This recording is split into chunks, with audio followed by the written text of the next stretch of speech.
天啊，太辣了！老兄，你说过你很能吃辣的。闭嘴！老板，再来20斤小龙虾。林先生，听说20年前美国人根本不吃这种中式麻辣小龙虾，那时候很多人甚至觉得它脏、奇怪、便宜。你是怎么把它做成今天这样的呢？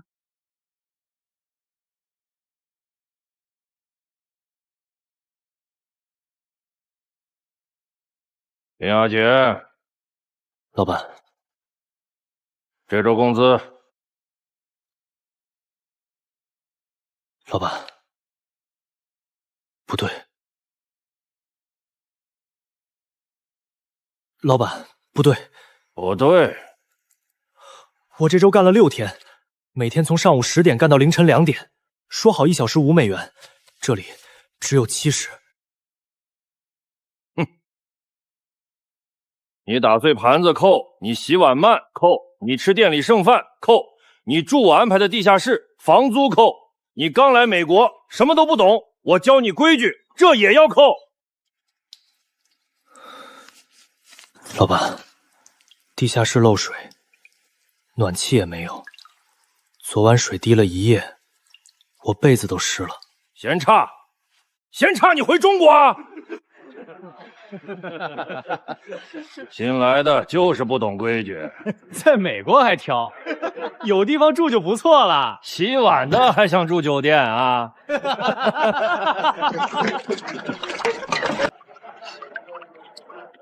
我今年26岁，苦不是最难的。阿杰，到了外面别怕吃苦。妈，我不怕，最难的是别人把你踩在地上，还要告诉你你连喊疼都不配。哼，怎么不服？那是我1周的命，老板，少扣一点行吗？我妈在老家等我寄钱。关我什么事儿？林阿姐，我告诉你，在纽约最不缺的就是你这种人，没身份。没英文，没本事，你今天不干，明天就有人替你干。你这种人在美国连喊疼都不配。不是委屈，是恨自己没本事。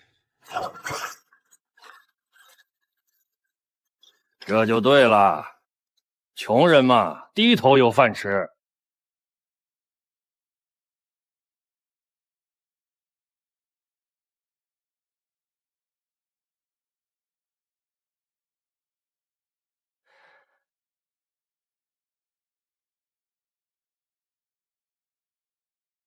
妈，我不是怕吃苦，我是不想一辈子只吃苦。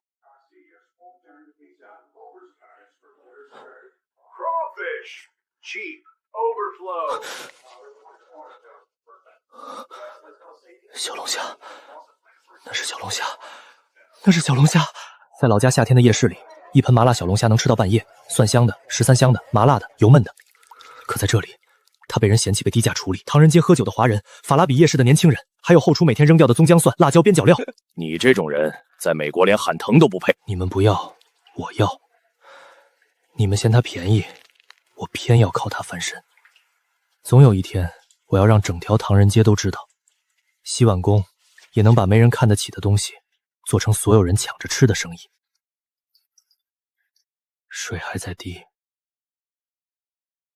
可我胸口那团火已经烧起来了。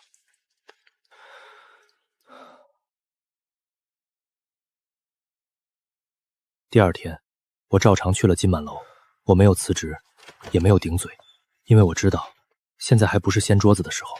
穷人要翻身，不能只靠一口气，还要靠钱，靠机会，靠一步一步把路踩出来。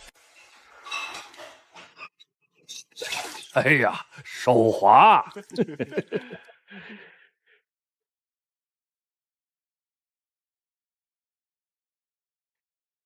他本来想看我发火，可我没有。我的眼神太平静了，像一锅盖着盖子的水，看着没动静，底下早就开了。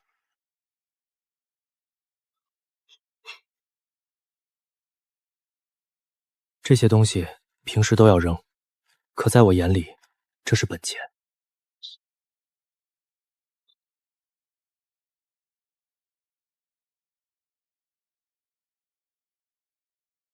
便宜，全拿走。$5，不可以。那不是半香虾，那是我第一次试着把命攥在自己手里。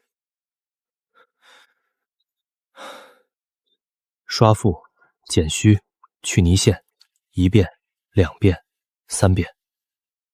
想做这门生意，第一件事不是好吃，是让人放心。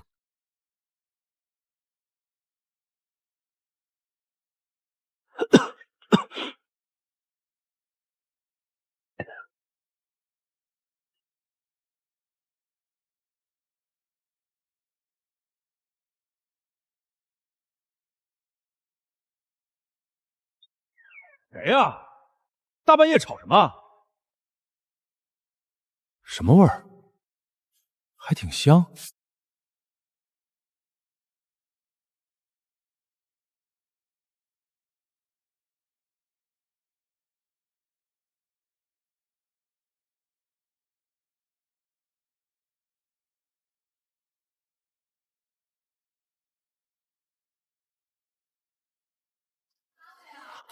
麻、辣、鲜、香，像一把火，从舌尖烧到胸口。就是这个，就是这个味儿。林阿杰，这些东西哪儿来的？厨房不要的边角料，我捡的。捡的？废料也是我的。老板，这些本来要扔，那也轮不到你拿。你一个洗碗的不好好洗碗，半夜学人做菜，是不是想偷我店里的东西出去单干？我没有偷，这是我自己做的。自己做？呵呵，就这玩意儿？哟，洗碗工要当大厨了。美国人都不吃的虫子，你拿来当宝？林阿杰，你是不是穷疯了？老板，你看不上小龙虾，不代表别人也看不上。你说什么？你说它是虫子，可我觉得它能卖钱。你说我穷疯了，可我就是因为穷，才知道什么东西有机会。好，有骨气。那我倒要看看你这锅虫子能不能救你的命。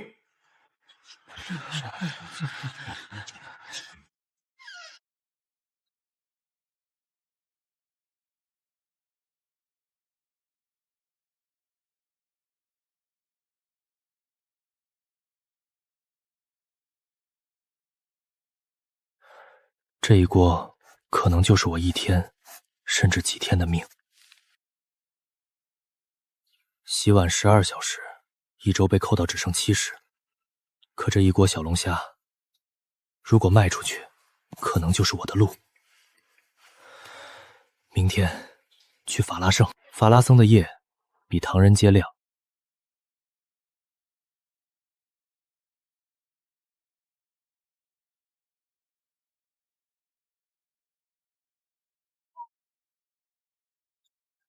半小时过去，没人买；1小时过去，还是没人买。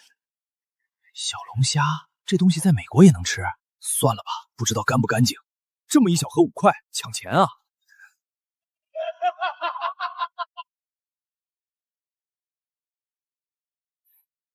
新来的。这什么？小龙虾。虫子吧，在这儿摆摊儿，懂规矩吗？保护费20。我还没卖出去，那是你的事儿。行，今天算你新来的，明天再来，记得带钱。回家吧，中国男孩。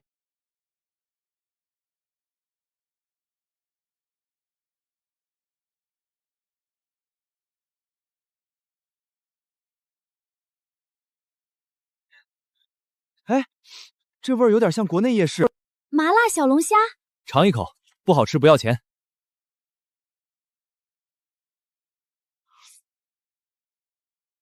怎么了？我靠，就是这个味儿，麻的、辣的，还有蒜香，真像国内夜宵。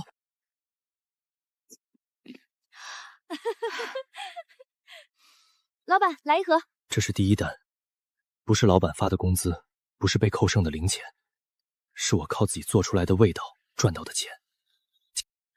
老板，你等等，快过来，这里有麻辣小龙虾。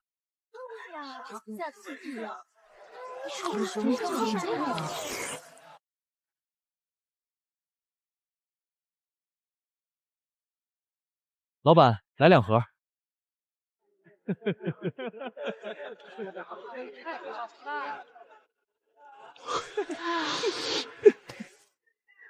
谢谢。一整晚卖出3盒半，听起来很少，少得可怜。可这不是洗碗钱，不是低头钱，这是第一口被认可的味道。老板，怎么了？你明天还来吗？你还想吃？我室友也想试试，明天你多带点儿。来，我一定来。风还是冷，路还是长，可我第一次觉得自己不是往地下室走，是往上走。第2天我带了8盒，第3天15盒，第4天20盒，1个小时卖空。老板，今天多带了吗？老板，能不能少拉吧？你们别老韭菜。我知道这东西能成，不是靠运气，是靠味。老板，2盒麻辣中辣。老板，汤能不能多放点？我回去拌面。可以，盒子拿平。先剥壳，蘸汤，再吃肉。有人要少辣，有人要多汤，有人带美国朋友来试。他第一次看见，原来味道真的能把人留下。老板，明天还这个点来吗？老板，就是他。最近有些客人吃完饭不点宵夜了，说要来这边买小龙虾。他有证吗？没有证还敢卖吃的？3美元，比隔壁便宜，都是小龙虾，别花冤枉钱。便宜2块，那试试吧。价格可以压低，可味道不能糊弄。这味儿怎么有点腥？辣是辣，但不香。老板，还是给我来你这个。趁热吃，便宜能让人走过去，好吃才能让人走回来。没有食品经营许可，不许摆摊售卖，赶紧收摊。是不是无照摆摊儿？如何合法销售？临时食品摊贩许可证、健康课程检查。今晚没法申请了，先填表申请。这家挺好吃的，可惜了。他第一次知道规矩不是敌人，漏洞才是。年轻人，生意不是你这么做的。来我店里，把配方交出来，我给你每小时8块。别不识抬举，在纽约不是谁都能单干。今天我被查，是因为我不懂规矩，这个错我认。但你觉得我只能靠黑摊挣钱，那你看错了。你还想怎么做？下次我再摆出来，一定干干净净、堂堂正正。哼，堂堂正正，就凭你？就凭我。办理许可证，上完健康培训，接受卫生检查。我不懂英文，但我会查；我不会办证，但我会问。办证比他想的还难，表格看不懂。你得补齐这部分手续材料。我感觉不妥。去那边咨询求助。下一位。看不懂就记下来，不会填就找人问。还需要补交更多手续材料。我们停止办理业务。你英文都不会，还做什么生意？我在改。他一次次被拒绝，又一次次回来。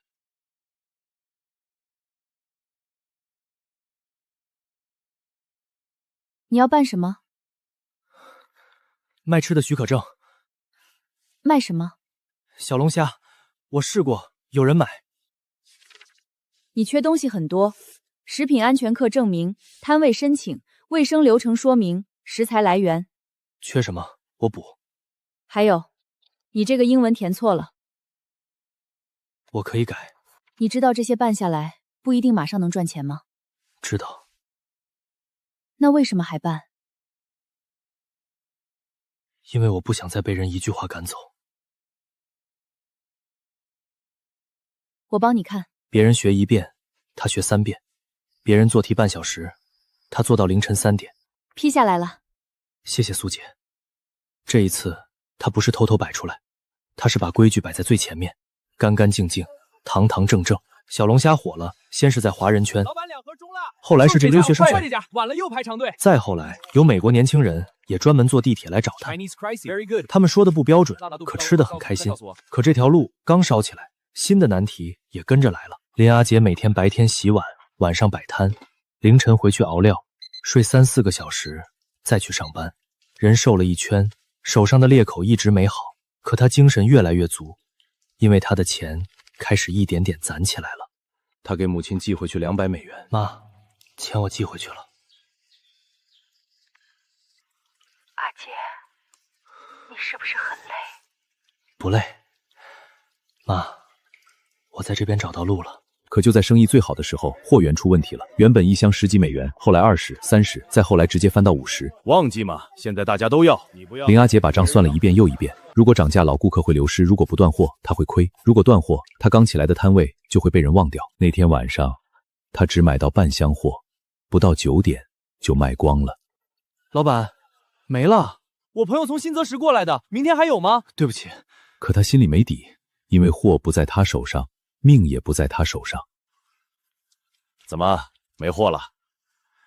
我早跟你说过，做生意不是会炒一锅菜就行。你没店没仓库没关系，供应商凭什么给你好价？罗老板有话直说。配方给我，摊位并到我店里，我给你2成利润，货源我来解决。以后你不用风吹雨淋，也不用烹起来很诱人。可林阿杰知道，这不是合作，是吞。不用。你现在没货，没货就没生意，没生意，你什么都不是。这句话扎得很准。老板，林阿杰，你别以为顾客排几天队你就成老板了。纽约这地方水深得很，你这样的人刚冒头就会被按回去。我知道水深，我就是从水底爬上来的。今天没货，不卖了。明天你能有什么办法？林阿杰没回答，因为答案他要自己去找。回到地下室，他一夜没睡。第1页写着味道，第2页写着合法。味道能留住客人，合法能让他站住脚，可货源决定他能不能活下去。这时他想起了一个地方，他忽然想起最开始看到的那个新闻，路易斯安那州小龙虾多到农场主发愁，纽约的中间商卡他，那他为什么不去源头？可问题是，他没英文，没车，没关系，也没见过美国农场主。就在这时，他想起一个人，唐大勇，一个去了南方的老乡。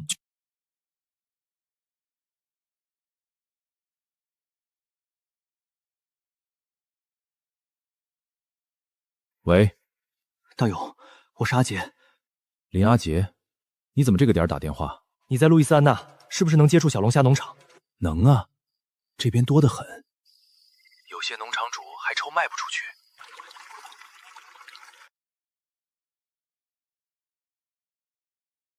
帮我联系。阿杰，你要多少？现在不多，但以后会很多。行，我帮你问。他知道自己该走一趟了。去路易斯安那之前，他必须请假或者辞职。老板，我想请3天假。请假？你一个洗碗的请什么假？我有事。不会是小摊没货，出去找货吧？林阿杰，你最近晚上摆摊，我不是不知道。我没有影响白天工作。假，不批。今天你要赶走，以后就别回来了。所有人都以为他会像以前一样低头。我不干了。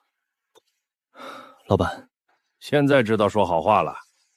不是好话，你教会我，在纽约，没本事的人连喊疼都没资格，所以我现在去学本事。后厨所有人都愣住了。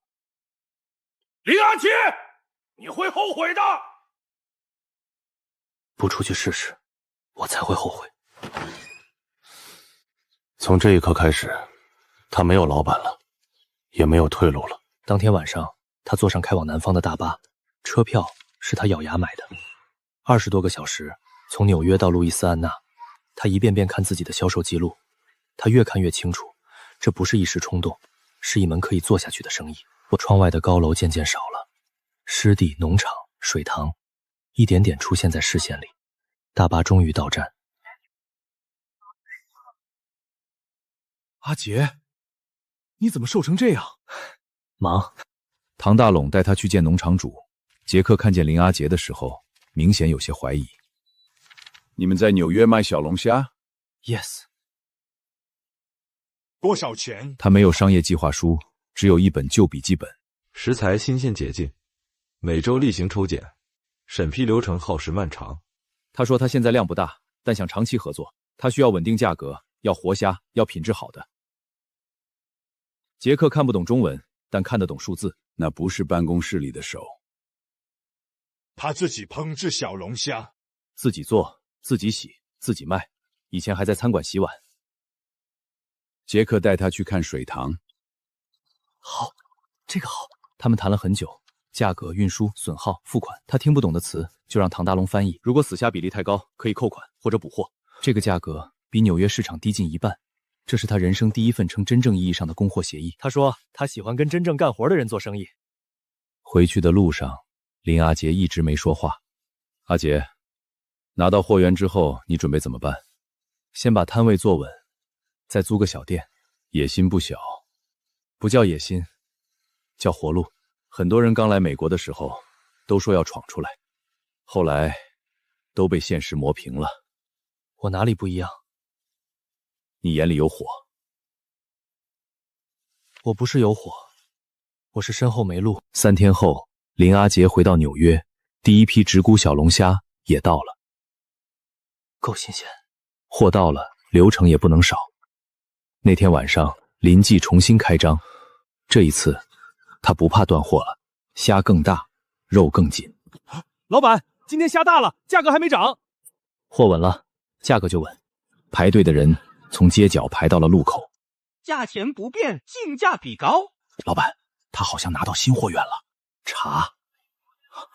我马上问市场那边。小心烫。他把货源也摆在了规矩里，那眼神很平静，可意思很清楚。你卡不住我了。罗海生急了，辣椒、花椒、豆瓣、蒜蓉、八角、桂皮、香叶，看起来都不稀奇。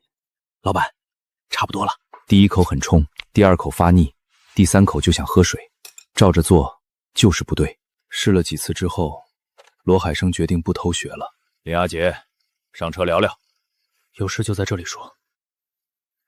这里面1万美金，1万美金，对那时的林阿杰来说太多了。配方给我，以后你来我店里做主管，我给你工资，给你住处，还可以帮你解决很多麻烦。他确实穷怕了，穷人看见钱不可能心不动，可他更清楚，这不是买配方，这不是买配方，是买断我的路。他拿了这笔钱，以后林记就不是林记。1万美金，够你换个不漏水的房间了，也够给母亲寄回去一大笔钱。罗老板，1万美金很多，但买不走我的命。林阿杰，你别后悔。走着瞧。林阿杰没有追，也没有骂，可那天之后，林阿杰更加努力了。真正的麻烦在半个月后来了。文章没有直接写林记，可配图里他的摊位一眼能认出来。消息传得很快。老板，上面说的是你吧？也有徐猜来源，可谣言最厉害的地方不是他有证据。当天晚上，林记摊位前的人少了一大半。算了，我不吃了。家里人说这东西不安全，别吃了。清洗流程在这里，货源也能查。可人一旦害怕，就很难听解释。那天晚上，林记只卖出20几盒。他没有生气到失控，也没有想去找人闹。阿杰，苏姐，如果有人说你脏，你怎么证明自己干净？把过程拿出来，让他们看。小龙虾本身很脏吗？任何食材不处理都脏，鸡要拔毛，鱼要去鳞，螃蟹也要刷。小龙虾不是不能吃，是不认真处理才不能吃。这下就说得通了。第一锅出锅后，他没有先卖。我做的东西，我自己先吃。我吃林老板小龙虾几个月了，从来没出过问题。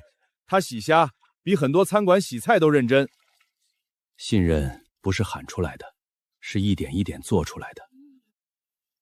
我找人查过了，那篇黑稿很可能是有人故意给线索。你不生气？生气？别人用脏水泼我，我就把水烧开。几天后，那份小报刊出了更正，而罗海生的餐馆也被例行检查。他没有靠吵赢回来，他靠规矩，把信任一点点挣回来。黑稿过去后，林记没有倒下，反而站得更稳了。摊子不大，规矩不少。可摆摊有摆摊的难处，下雨、刮风，许可证到点收摊，摊位可以赚钱，但摊位不是根，缺口18000。18000对现在的你来说不是小数。我知道。那你还想开？想。我以前以为只要能赚钱就行，后来我才知道，不合法、没有供应链、没有信任都不行，所以没有店就没有根。那这18000去哪儿找？你敢让我去暴政你？借来的钱是压力，我想用生意自己凑，可他知道，光靠每天一盒一盒卖还不够快。那一晚，他又回到地下室，把账算到天亮。他不想白拿谁的钱，也不想卖惨，他只卖以后能兑现的东西。他第一次明白，顾客给他的不只是钱，是信任。第二天，临记摊位旁多了一块新牌子。给我来一张50的。这个不是捐，是以后抵餐，你看清楚再买。我知道，我就是想以后还能吃到。第一张餐券卖出去的时候，他没有觉得轻松，反而觉得肩上更重了。预售餐券比他想象中传得更快，他不敢乱收，也不敢乱花，每一笔钱他都贴出来，给顾客看，也给自己看。这是别人的信任，不能碰错1分。钱还没凑齐，他先去见房东。你要租？我现在做小龙虾摊，想开一家正式小店。摆摊和开店不是一回事。我知道，所以我把流程、货源、账目都准备好了。房东没有答应，也没有拒绝。问房东：老板，那铺子不大，您租它干什么？他想要根儿，我就先把根儿拔了。林阿杰还不知道，他想扎下来的地方已经被人盯上了。26000，比18000更重。第二天，他没有去找罗海生闹，他越不能把信任的退。能把坏消息也贴出来，这老板可信。谢谢。越难的时候，他越不能把信任藏起来。我这张不退，我吃的是他的小龙虾，也是他的规矩。这一次帮他传出去的，不是广告，是顾客。我一定兑现。顾客帮他把消息传出去后，临记的预售突然快了起来，钱越来越近，可压力也越来越重。还不够。照这个速度，再有几天就有希望。可越接近门口，越有人不想让他进去。让人去问问，餐券要是店开不成，钱怎么办？这钱收了这么多，万一店开不起来呢？信任刚立起来，不只是铺子，还有林阿杰刚攒起来的人心。谁担心？现在就可以退。我收的是信任，不是逼你们赌。我不退，不退，我也不退。他想用怀疑拆掉信任，可林阿杰用坦白又把信任定了回去。那天晚上，房东也来了，他见过想租店的人很多，可把坏账、缺口、退款都贴出来的不多。老板，开店了，记得通知我。谢谢，下一位。你这摊子比我想的稳。我可以给你留3天，3天后你能补齐押金和第一批设备定金，我就签。3天，太紧了。3天，11000多美元。是。林阿杰知道这不是冲刺，是一场硬仗。那天晚上他没有睡，要冲刺也不能乱。店开门我们就来。3天冲刺，从第一张限定餐券开始。限定餐券一挂出来，第一晚就卖得很快。老板，给我5张双人券，一人最多2张。越缺钱，他越不能乱卖。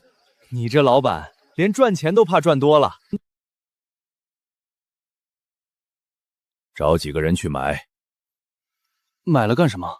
买完就退，退的越多，他越乱。多卖几张，多卖券，现在就给。钱送到眼前，也可能是坑。先登记，一人最多2张，退款也只退给登记本人。买个券而已，没必要这么麻烦吧？这是保护买券的人，也是保护临记以后能兑现。该这样，规矩清楚，大家都放心。他想让预售变成混乱，林阿杰先把规矩立在前面。第一天结束，林阿杰没有先数赚了多少。第一天已经很快了，明天继续。第一天他没有赢，只是没有输。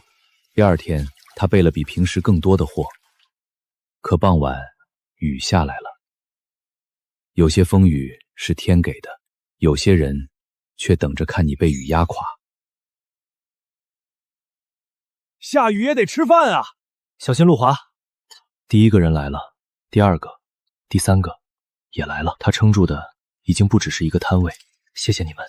这场雨没有压垮林记，反而把真正愿意等他的人筛了出来。别淋湿了，美元。可最后一步往往最难。明天之前把房东约出来，我可以多付半年租金。我已经给了他3天，他等不到。有些人不靠做得更好赢，只想用钱把别人挤出去。有人愿意出更高租金，还能一次付半年。我不跟他抬虚价，我只能给你真实账目、真实客流、真实履约计划。他没有钱去砸门，只能拿规矩去敲门。第3天，他以为自己要一个人冲刺。最后一天了，不能让你一个人扛。可这一次，顾客先到了。开火。最后一晚，林记重新开火。最后一晚，钱一笔一笔往上凑。我看了你这几天的账，不是借你钱，是正常供货账期。陈叔，账期我按合同走。有些信任叫愿意给你一个账期，离签约只剩最后1610美元。差多少我补，不过以后这店我也算一份。罗老板，我缺钱，但我的店不缺主人。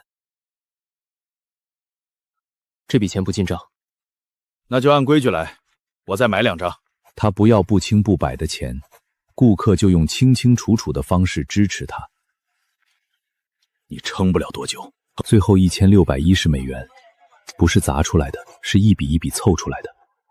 慢点拿，烫。开店那天，我们一家来吃。那一刻，账目板上的缺口第一次归零。他看见的不是热闹，是一个小摊儿用规矩攒出来的信用。谢谢，谢谢。慢走。明天上午带资料来签约。开店见，临记要有店了。他等了这么久，终于等到一扇真正愿意打开的门。第二天上午，林阿杰第一次不是来问价，是来签约。这些餐券是顾客信我才买的，我要写进开店计划里。你把这个也做成店里的规矩。这一笔不只是租下一间铺子，他终于有了自己的第1间店。有了店，不代表就能开门。清洗区要让客人看得见。摊位上立起来的规矩，他一条都没丢。老板，开业别忘了通知。这间店还没开火，但他已经有了临记的底子。验收前一晚，别人都劝他回去睡，差一点儿也不行。以前怕没机会，现在怕对不起机会。这一夜，他守的不是装修，是临记第1块招牌。验收那天，他比第1次摆摊儿还紧张。卫生流程没问题，可以准备开业。从地下室到这一扇门，他终于走到了开业前。开业前一晚，他没有先看菜单。你真把它挂起来了？没有这些餐券，就没有这家店。他第1天开门先还账。那盏灯亮起来的时候，林阿杰知道明天不能出一点错。试营业第1天，队伍比他想的来得更早。我来兑现第1张。第1锅，他还是让客人看着做。这味道，我等了很久。餐券不是结束，是他兑现承诺的开始。同一天中午，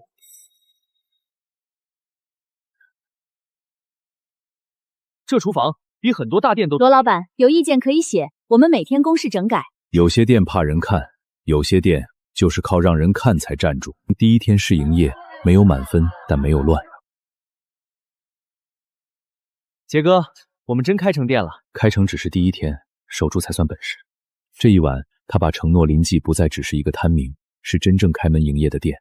第2天，一个熟人又来了。从街边小摊升级成正规餐饮店。他问：“你怎么从摊位做到这家店？”不是我一个人做到的。我们只是想让经好味道有记录个家。故事，但真正留住人的还是那一锅认真做出来的味道。皇后区阿杰小龙虾餐馆收获食客们的喜爱。新闻播出后，林记第一次真正出了圈。大家按顺序点餐，餐券兑换在右边登记。有人叫他老板，有人叫过林记，还有人第一次叫他龙虾王。先把这一锅做好。人多起来是好事，也可能是坏事。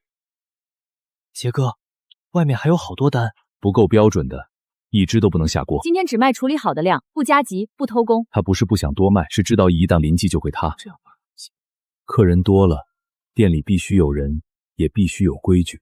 不是洗给检察员看，是洗给客人吃。明白了，杰哥。他吃过没规矩的苦，所以不想让别人再吃。林记第一条规矩，忙到再晚也不能省流程。生意一火，找上门的人也变多了。林先生，我们想买你的品牌和配方。10家店，清洗流程谁手？流程可以培训，关键是趁热把规模做起来。更大的钱摆在面前，他第一次发现守住比赚钱更难。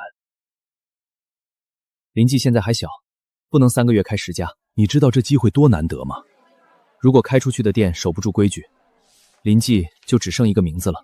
他拒绝的不是机会，是太快把自己弄丢。拒绝了速成扩张后，他反而想得更清楚。杰哥，你是说以后让我带一家店？不是带店，林记要走出去，不能靠一个味道，得靠一群守规矩的人。从这一晚开始，林记不只是开一家店，而是学着怎么走得更远。林记想走远，第一步不是开新店，是先让别人也能守住规矩。刚才差点漏了，发现问题不丢人，没发现才丢人。一个人能做好是手艺，一群人都能做好才叫规矩。真正的考核不在清晨，在最忙的时候。先复炸再焯水，别跳。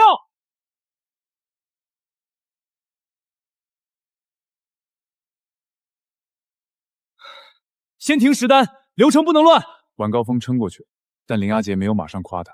我一急就想快一点，差点把最重要的漏了。你今天最对的一件事，不是没出错，是差点出错时停住了。林记的规矩不是为了慢，是为了不在快的时候崩。会炒锅不算店长，敢为流程负责才算。店开起来后，他最怕的不是没客人，是货源不稳。以后分3个等级给你，哪个等级能做堂食，哪个只能做汤底，你自己定。不合标准的，不要因为便宜就收。供应链不是大老板才有。从这一天起，林记不只会做一锅虾，也开始管住每一筐虾。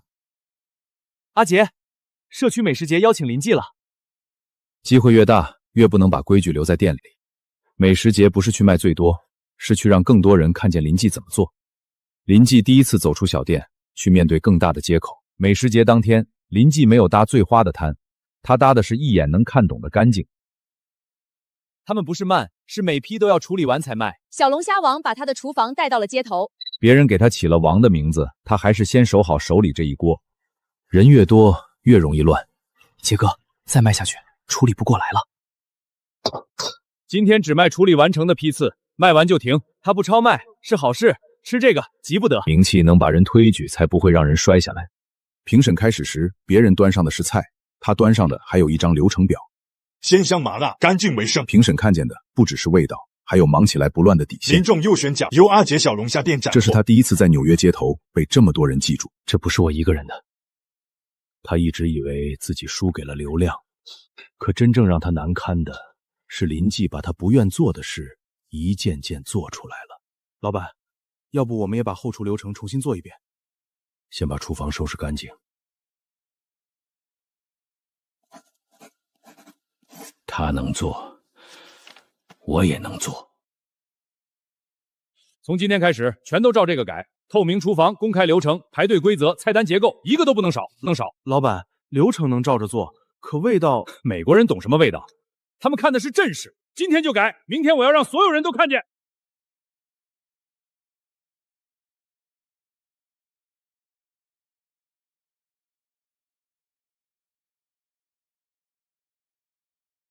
明天开始，我才是正宗。罗老板，您为什么说这里才是最正宗的中国小龙虾？因为我做的才是真正的中国味道。我们不只是卖小龙虾，我们是在把真正的中华美食带给美国。要吃最正宗的小龙虾，就来我这里。纽约唐人街一种来自中国的麻辣小龙虾正在吸引越来越多食客。咱们这周末就去长介家。看见没有？这才叫生意。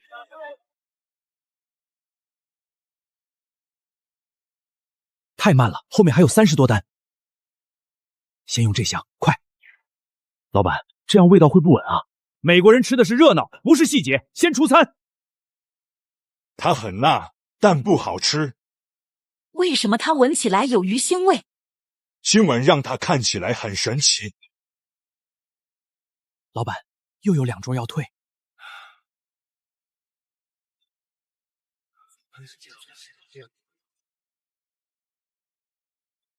老板，客人说味道差太多了。别管评价，先把热度接住。这个逻辑就是蹭热度。阿杰做的小龙虾才是真正的美味。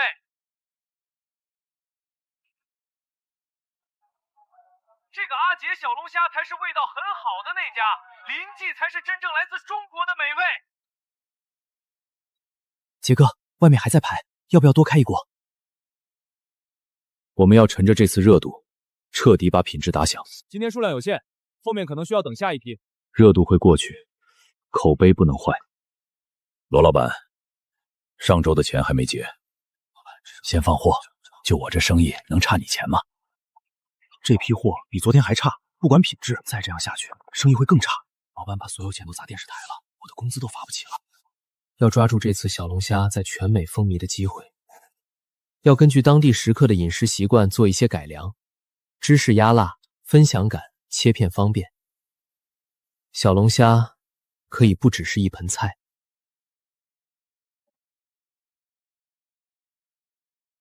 辣味要留，但不能盖住芝士。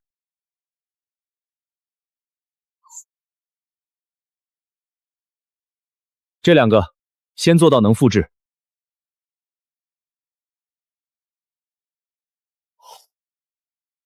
哇，这是我吃过最好吃的汉堡，这个口感真的太特别，我确定我喜欢它。汉堡馅可以继续往下做。我的生日派对上一定要点这个，那才是最酷的派对。接下来，我们的目标就是把店开遍全美。这个品类一定会风靡全美的，一定保证品质和标准化。想投资，一定要达到我们的标准。放心吧，林先生，我们有全美最大的物流中心，能保证所有货源的快速配送。我要的不是快，而是品质。我们看了你的计划书，没有任何问题。我想我们可以开干了。你会成为全美最大的中餐品牌，我一定要登顶全美餐饮最高峰。开业当天，林阿杰，给我来个最辣的。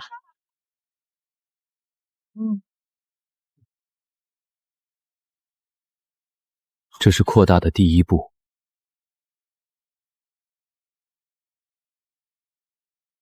这披萨简直太棒了！如果你不喜欢辣的，我们还有多种口味供你选择。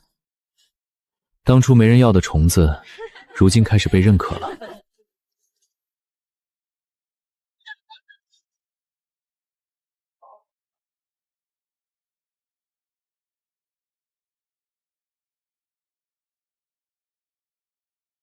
一座一座来。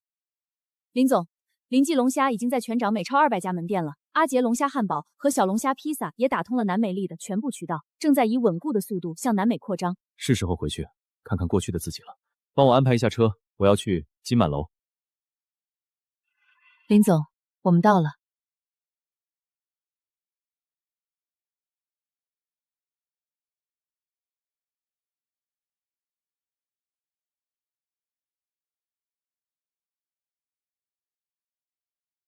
那时候我连抬头都不敢。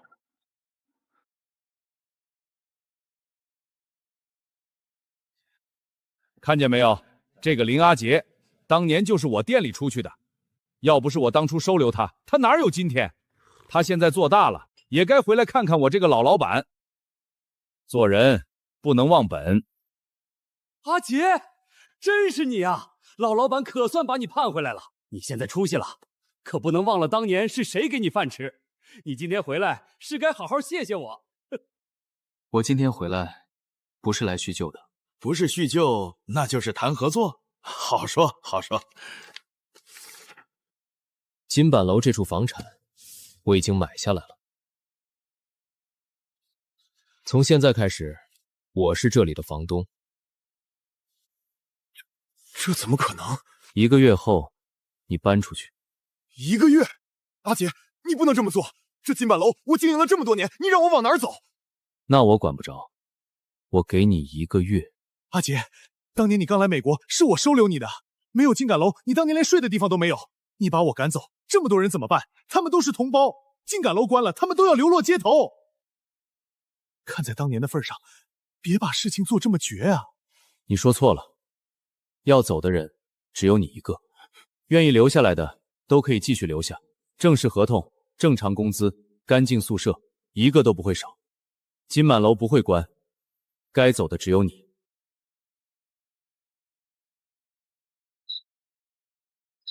这里以前是老板刚来纽约时住过的地下室。我终于在这里站直了。